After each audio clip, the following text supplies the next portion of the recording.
Alright, as mentioned, there's some DLC to cover, but first let me get from the main menu to showcase, if I recall correctly, some of the alternate skins that you can use in the main campaign. They virtually change nothing, it's just the appearance, you still have Troy Baker talking. So again, we have Talion in his original costume, that one he has at the beginning of the game without the mantle that is torn. I'm sorry, it's a little dark in here. Could you please turn up the lighting so I can see You this can stuff play better? as Litariel, yes. Oh my god, is it like You with... can play as Celebrimbor while he was alive. The costume that will see soon enough, Talion with this bizarre look as the Lord of a Hunt, and as the Black Hand, which, like I said, he has a very cool armor but was completely wasted. So, wait, so you can play as Latanio, and essentially have... Litariel, yes. And literally have Troy Baker's voice coming out of her mouth. Yes. It's something similar to when you have the Athena costume in God of War 2. Oh, So please. yeah, you wanted more Torvin Drova. This DLC is all about that. Nice. Please tell me you're going to show us some cutscenes with using the Latanio skin. Damn No, it. the cutscenes are pre-rendered. Ah. So yeah, these DLCs serve to introduce also a couple of experimental new game mechanics, which will be, translated properly into the sequel. And for some reason, Torvin, you clipped through those plants. just shut up. So yeah, this DLC introduces new beasts into the fray. In this case, Karagaps. What's the major difference? Instead of being properly more similar to wolves, they're more similar to saber-toothed tigers, and you can perform stealth with them. So, was the idea... Well, okay, when you say stuff with them, do you mean like while riding them or on them? While riding them, yes. Ooh, nice. So I wonder, was the idea that like Torvin was the most popular of the companions, so they made I don't DLC know what for was the him? thought process, to be honest, when it came to DLCs. It might be a thing of the publisher dictating that, because again, Warner Bros. Around this time, for pretty much all of their games, dictated of this game needs a piece of story DLC of any kind, or DLC content of some sort. So get to it, because it's almost. Well, no, the Mad Max game did not really had it. There you go, that's a Karagaf. But yeah, the NetherRealm Games titles did had one. Some of these. This one had it, but Arkham Knight had it. So yeah, the Karagaf, you can hold R2 to have a sneaking movement, and when you press the square, the Karagaf will literally pounce on someone, on an orc, and rip their head off. Similar to the normal moves that you can do with a normal Karagor, this will also replenish the Karagaf's health, So there's also that. But yeah, story-wise, these take place between the defeat of the tower and the final mission, which means Tyros had to change costume and haircut and grow a beard, a proper beard for this in the meantime, And then showed shave it off. it. Yeah, it's like... No idea what happened. Honest... If this was set after the main campaign, as in time was, recovering his forces before the Forge of a New Ring, that would have made a bit more sense if you ask me. If the reveal had been that, oh, he had been chasing after the Black Hand for years, this would make sense. But no, as far as we know, that was just over the course of a few days, maybe a week at most. There we go. I was contemplating to have this DLC play before the final mission to move it to a chronological kind of way, but it wasn't really worth it just for one mission. I do kind of get what you mean, seeing as how if you had inserted this chronologically, like we mentioned, it feels like a weird sort of nod off, because... And mind you, it's not like it's non-canon anyway. Story-wise, it's not particularly referenced. Like I said, mechanics introduced in this, like the fact that the characters can use, stealth kills now. Those will be applied to the sequel properly. Also, different types of, beasts that you can find. So again, I just have no idea why they decided to put to place it like this and to have these particular changes. This is also what prompted me to buy the game, to play the core games in the first place, because, again, relatively recently, Warner Bros. Has had another one of these big sales on the PlayStation Store, and those included the season passes for both this and Shadow War. So I was like, fuck it, I haven't played the DLC yet, so let's get to those. Well, I did some test rounds, so this is not a blind run.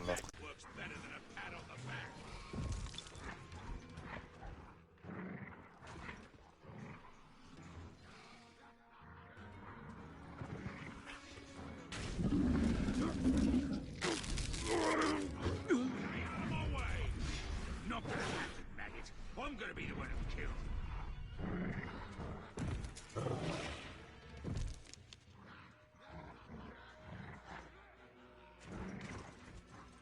We need a lot more materials than we got. Gotta feed the war machine. We'd get a lot more if the slaves weren't so late. But yeah, no, it's like you said, this story placement feels weird. Like, now for example, with Dual Destinies, when they added a case, that was like Phoenix's first case back on the job, so that makes sense at least, and it's a lot easier to place chronologically. This, though, this assumes that right before the big mission of his life, well, again, as far as he knew, he decided, hey, you know what? Actually, I am gonna go back and hang out with Torvin again for I mean, they reason. mentioned in the dialogue that the situation is a bit, you know, there's a bit of urgency, so it's not just Talion fucking around. There's a new set of warchiefs that came around in Núrnen with their beasts, and they need to be dealt with quickly before they actually teach the other orcs how to use them. So that's the idea of what they want to do. In that case, though, DLC like this kind of makes me wonder if originally some of the companions were supposed to stick around with you, but again, due to developmental concerns, it just was deemed not to be. And this is a remnant of that as a DLC. So yeah, the DLC puts you back in the map of Núrnen, as you will see, and it's structured as follows. You will do some of these missions to understand the mechanics of the new beast with the Torvin, and then a mission attached to that specific warchief will unlock consequentially, where you need to use the mechanic that you have learned in order to actually kill them, you know, properly with that. So in terms of actual brand new content, how well does this DLC deliver for the price it was? Not a lot. issued? Actually, it's taking a bit more of the same, but it has the main new mechanic are the beast. But anyway, you have new artifacts in this also. Fun. So, a statue of Dwarf. These cases are bear voiced, however, so I don't have to read anything. This is actually Torvin's diary that he keeps. Graven image of Sauron himself, with the great kinds of men held subjugated in chains. Yeah, Sauron was really OP. Really? Well, a lot actually. Like I said, he is basically comparable to a demigod, so... By my beard, I am thankful this is the And yeah, all it takes to defeat him was to cut his fingers off. Alas. Tends to be a problem when you know your main MacGuffin is a ring. Well, here's the way he could have done. Here's the way he could have got around that handicap. Oh? Swallow the ring. I guess. Then someone would just need to cut him open. Yeah, it's a bit harder than cutting his fingers off, don't you think? Well, okay, Narsil was relatively powerful as a sword. Maybe Isildur could have done it still, who knows. It's the keen edge what cuts the mountain, they say. Torvin, how many artifacts did you just leave lying around? But in this case, it's just him recounting about the whetstone. Oh, okay, Well, so he it's just did not... actually lost a part of his diary, that is a thing. The diary being an artifact in and of itself, but I'll admit, I'm so used to essentially, you know, this lore we get being memories we hear from using our ghost powers on it that, you know, I assume this was another one of his. Since, remember, he had his fair share back with the actual artifacts as well. Yeah.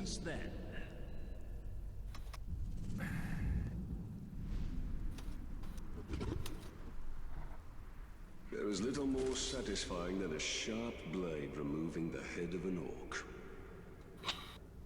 By the way, all the commentary, not commentary, but the bit of lines that, you know, that are tied to the artifacts in this case, or talking with Torvin, that's all of Talion. Celebrimbor has virtually no spoken lines in this DLC. I guess they really not needed Alistair Duncan for this.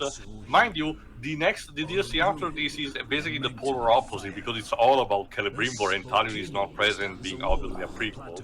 So it's It's kind of like the polar opposite. I guess Cumbermore didn't show up too much during our stuff with Torvin. It was, well, he did still provided some minor commentary while getting the artifact. So I was hoping that the banter that Talion says after getting an artifact will still be present in full force. But no, it's just Talion actually thinking about it, and that's it. Filling our lungs with ash and our hearts with dread.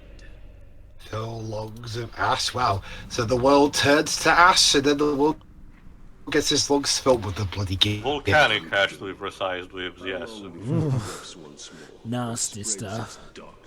So that's what happened at the end of the anime after it cut off. Ash was walking into the distance when suddenly he got vaporized.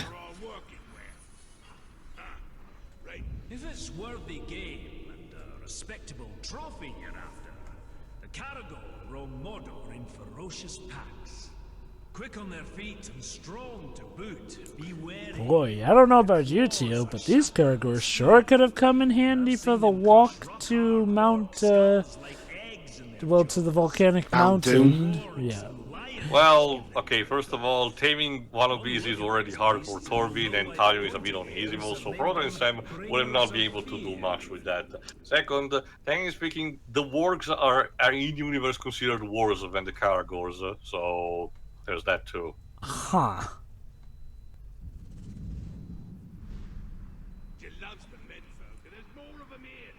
First the Caragors, now the Caragaths. How many ways has Mordor to kill them all? A lot, actually. Also, fun fact, the Platinum Trophy for this has the description, someone has walked into Mordor. Slow moving, but nigh unstoppable, these great beasts appear to be distant cousins of the six-tusked Mumakil. If you forgot, this particular beast were the one that were actually, pulling around the siege weapon that destroyed the gates of Minas Tirith in Return of the King. And the giant elephant creatures, I believe. Well, no, those were technically the Mumakil. While Torvin speculates these are distant cousins, these more resemble bulls or cows. Let me go ask Taurus from Shadow of the Colossus and get his opinion on it. Sorry, Jova is already dead. Yeah, it might be a bit tricky. He's dead. You killed him, Wonder. All to resurrect your girlfriend, which hopefully was also into you. Yeah. Hopefully, yeah. You know, have you heard the theory that some people think that his quote-unquote Well, we did discuss this in the run, Jova, the speculation that for all we knew, Momo was not even, reciprocating the love that Wonder had. Oh, well, what I was going to talk about is that I've heard a theory that she actually grows up to be the antagonist of Eco, essentially, doomed to a life of, immortality that she did not want. We still have to record Eco for proper context, but I suppose... I mean, there's been plenty of theories over the course of the The years thing there, about it, Jova, is that Fumito Ueda, and back then at least Kenji Kaido, because that was Fumito's partner in crime before they left, before Last Guardian was made, they were deliberately building the stories to leave a lot to interpretation and speculation to build this world of mystery or anything. I see. Well, in regards to Eco, the two main theories I've heard is that, one, the protagonist is Wander reincarnated or, grown up from being a baby to being a kid, and that the antagonist is, well, Momo, who, again... I can tell you not necessary, Joe, for the first one, because as we stated at the beginning of Eco, children with horns have been a thing for a long while, and it's a tradition of humans to just exile them at that point. Right. So it's not a one-time thing. So I guess the more plausible one, though, is that Momo grew up corrupted to become the bad guy of Eco, sort of doomed to a life of potential immortality, given how Dorman's spell may have worked on her. And now, again, she either became that way due to the loss of her love, lack of it, or again, for all we know, she wanted to be dead and did not take to the resurrection well. Also, if you noticed from this diary, apparently Talion told, I have slain countless yeah, warriors. he told to Torvin eventually about the story of his weapons, and as such, that was one of his laws. Aww, so Talion's learning to trust Torvin. Again, it really feels like at the very least Torvin was supposed to stick around as a companion, but There's also the fact that Torvin is a traveler by nature, you know. He's one of those dwarves that decided to test his own skills because, you know, him being young for the age of his species, you know, and wanted to prove his worth in the world as a hunter, you know, instead of being reclused in the mountains to forge jewels. hey, you think we'll see Torvin in that new Dwarf simulator of Lord of the Rings game coming I don't up? know. It's not really done by Warner Bros. Themselves, you know, or one of their studios. But remember, the current status quo is that the Embracer Group holds the right to the games, but it's a conjunction thing that they mentioned with Warner Bros. Themselves. So, for all intents and purposes, it can happen, but it would require a lot of talking. So, the Golem game, aside for obvious reasons, since that one was apparently taking It's more... his own continuity thing. Yeah, its own continuity thing. Have Lord of the Rings games generally shared stuff for consistency? Sorry, what do you mean specifically? Like, okay, say has like a character who showed up in one company's Lord of the Rings game tied to the Okay, Lord of the Rings yes, trilogy, I shown can up tell in you like there's one another example. company's. Back on the PS2, EA had the reign of making the licensed Rings game similar to Harry Potter, and as such made an RPG called The Third Age, which plays pretty much like Final Fantasy X. It's actually considered one of the PS2 games that I really wish got a remaster these days because it kind of needs it.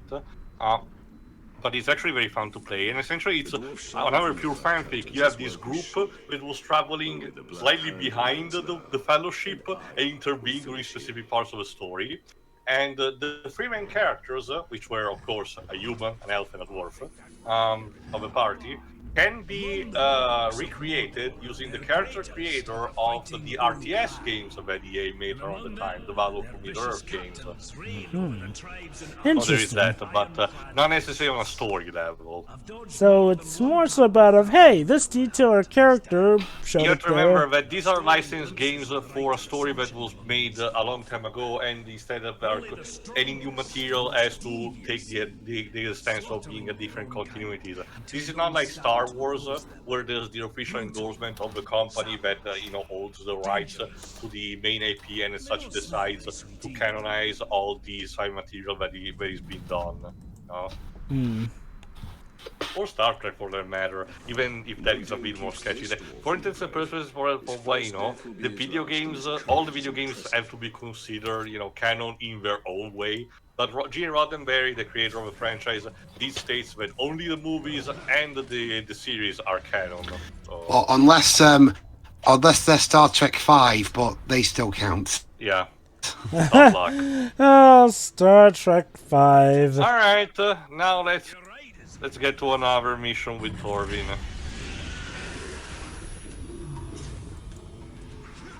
The Butcher sending out extermination parties. That sounds foreboding. So he's sending out the Daleks. Okay, Daleks and Lord of the Rings. That would be something just to take in. A bit Like, too different, to be honest. I wonder though. Yeah, I mean, not to mention, I do have to even if wonder. they wanted it to happen, they'd have to get the Nation Estate, the BBC, Warner Brothers, Okay, the aside Embracer Group. Okay, aside from that potentially being a thing and stuff like the Lego Batman movie, I have to wonder, how would the world of Lord of the Rings contend with futuristic technology like the Well, Daleks? not really. Okay, it's more of a case where the divine or magical elements probably would be, you know, enough to contend, but that's only up to speculation. But Well, gone. anyway, this introduces instead another new type of beast, a new type of Graug. One that's a bit more nasty than its normal counterpart. Oh boy.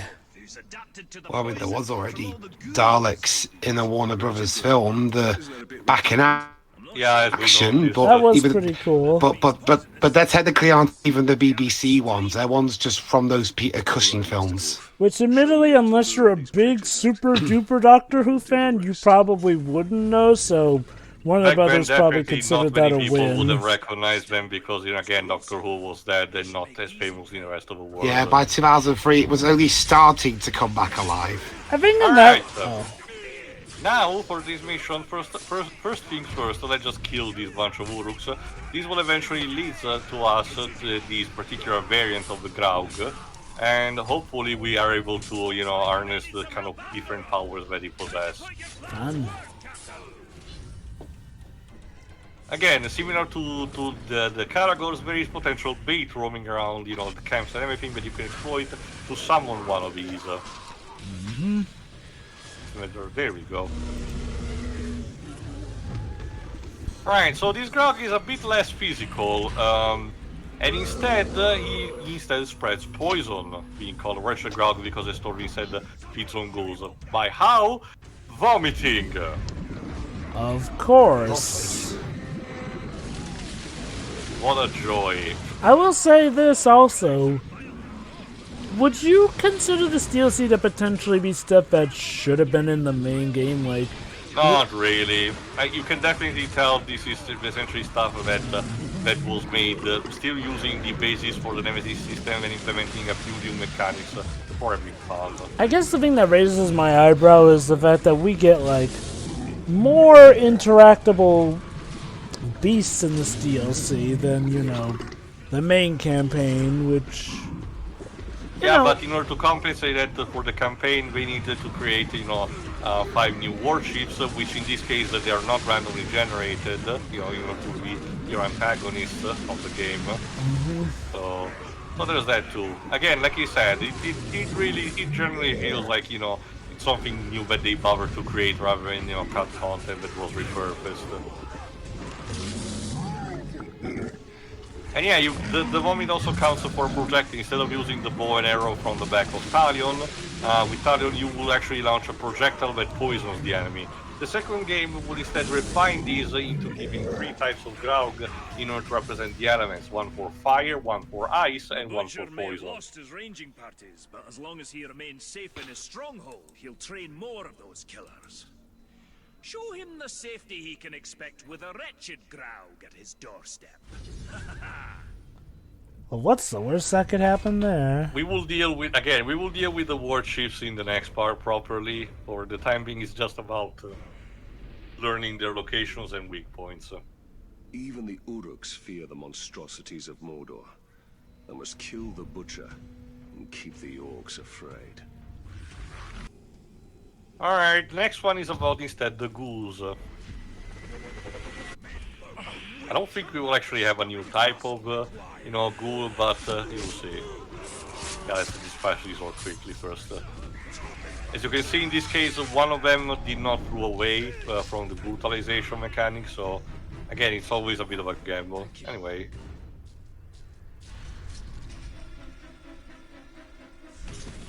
Damn these warchiefs. They've caused so much death and destruction.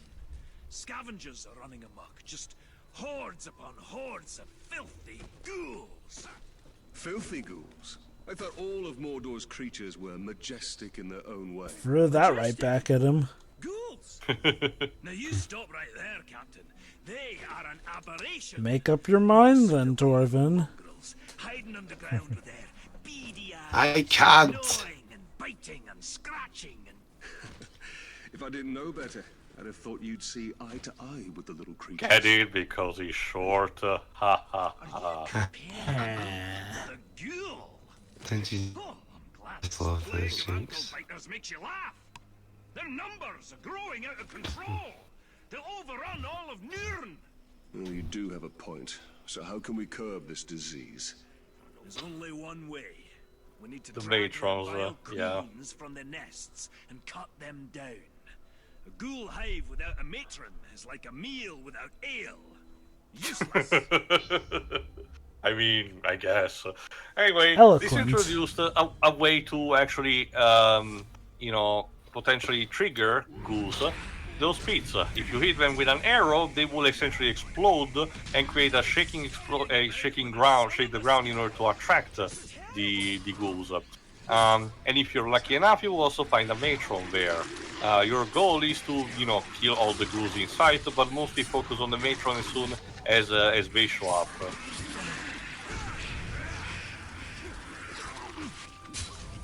There was no matron. Aye, not this time. Keep rustling their mounds, though. Essentially, you need to use your minimap to find potential locations in those circled areas. You still have a few orcs potentially to contend in the area, but those are very easy to be dealt with. Although, like I said, because of the Nemesis system, potentially a captain can show up around this time too, if you're particularly unlucky.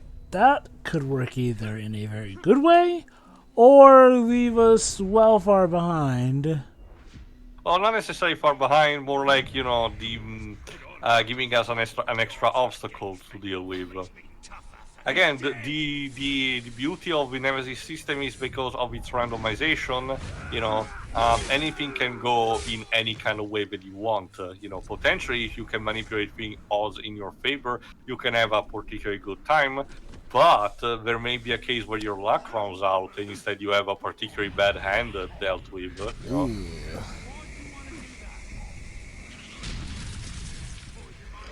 And again, there you go, there's a matron. And again, there you go. If you forgot, the shadow strikes are an insta-kill against the matron, which is the more effective way to actually, properly deal with them, because normal combat just is a bit too tedious against them. I can get what you mean in that regard. Excuse me, I'm busy here. Leave me alone, I'm busy. Saying that these goons can't carry over to the main game. No, well, even in general, generally, the main orcs that are not captain or warchiefs and even you brand, do not really stack between missions. It's just there to represent a number that is present there. And for this DLC, they've offered to completely create a new set of scales of captains and warchiefs for you to deal with. So instead of carrying everything from the main game, it's logical because it's relatively logical because it's in order to not make things easy if you had to brand all the warships that you needed for the final mission. And this is a new set that just came around in Núrnen, so there we go. Another important thing is to set on fire the matrons using R1 once you build all the red on your combo meter.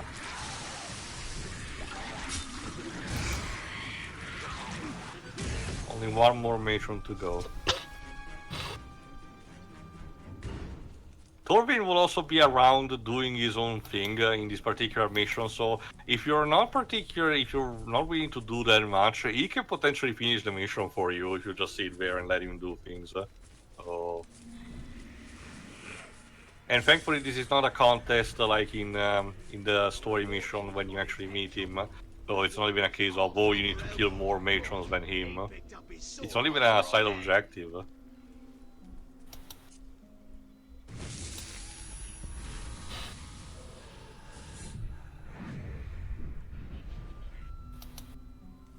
There it is. Ooh. Okay.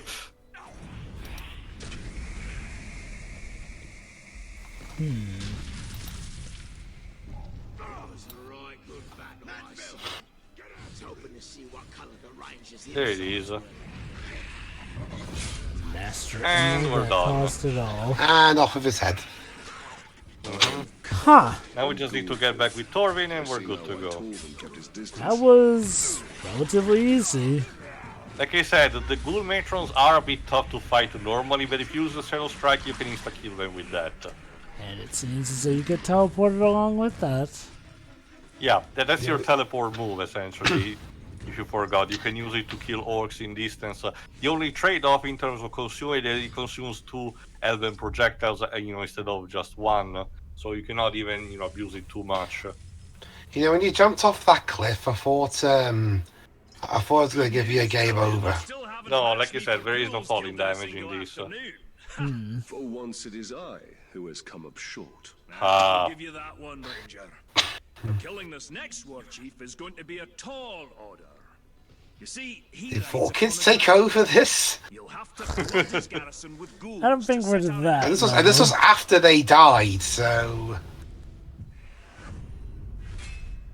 damn. There you go. For this one, we will need to use the ghouls instead. Eventually, when we get to Oh, wait, it. no, I can't say damn. Four kids. Darn. Dang. Dang. Or damn! If these ghouls were ever to become more organized, all of Núrnen would be infested. You should also remember, Does you also never mention the concept of death. The only more unfitting combination with four kids that I could possibly think of is if they made a cartoon about Stone Cold Steve Austin.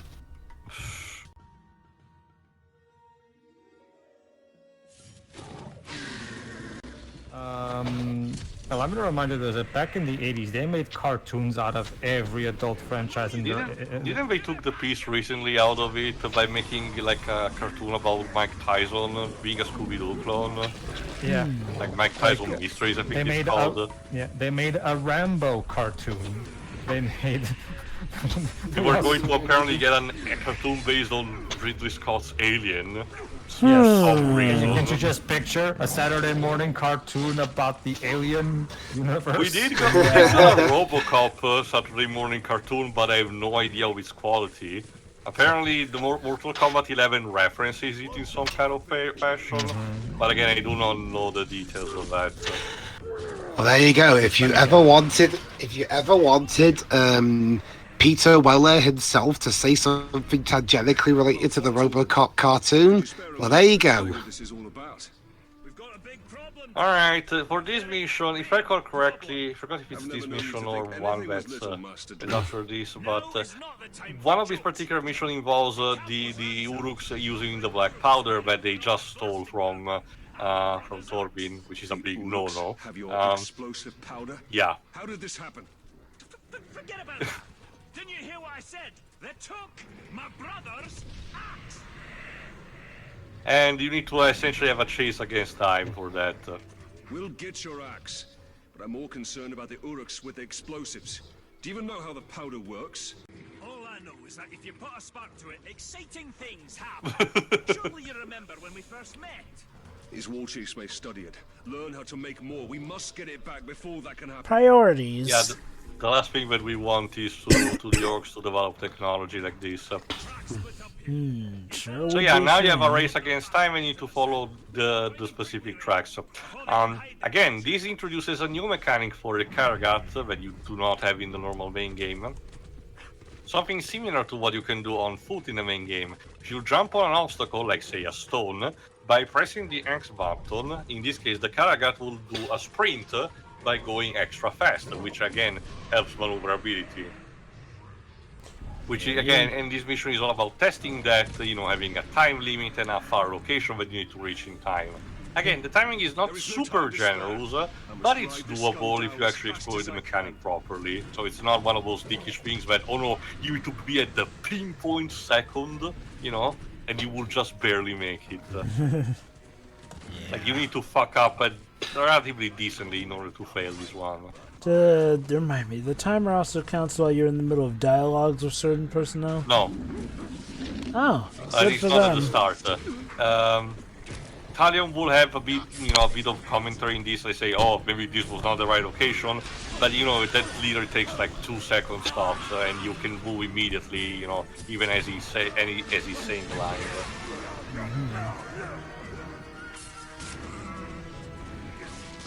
No sound of the blasting powder or Torvin's axe. Alas. The thieves must have moved their bounty elsewhere. So yeah, let's move to the other location. Again, some of the sandbox open world games have missions similar to these.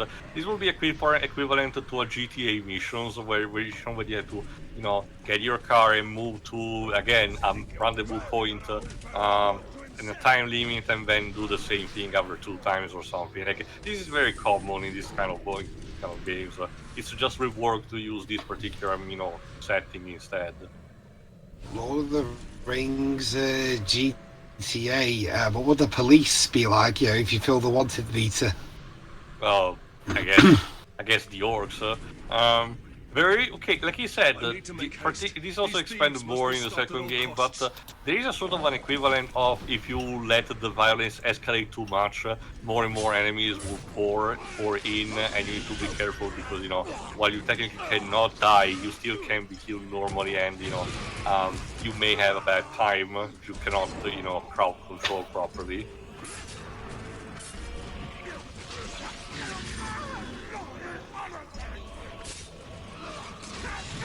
There we go.